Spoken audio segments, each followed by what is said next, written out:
we've been looking for 2 weeks now for BIRDie everywhere, and we've just found her a couple streets over and close to where she usually roams.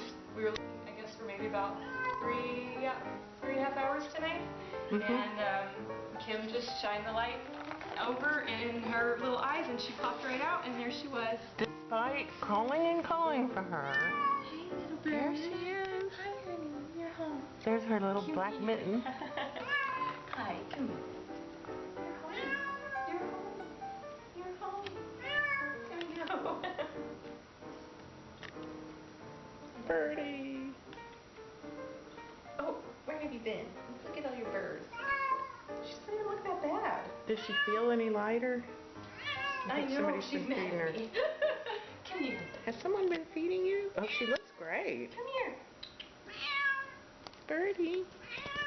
She said, check it out. Remember this house? Come here, baby girl. Let's get some food. Food? Okay, now. You want your bird food? She's so cute. Let's get your bird food.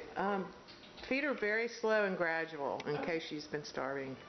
Okay, so yeah, one of the hardest parts I think is that a lot of my neighbors were telling me about coyotes in the area, and that they had other missing cats and things of that nature, and it was getting really hard, and I was starting to lose hope. And honestly, reading all the details and the case stories and other stuff in Kim's literature really helped me stay positive, and having her here also as a support really made a big difference. And I'm so glad we didn't give up, because we found her here.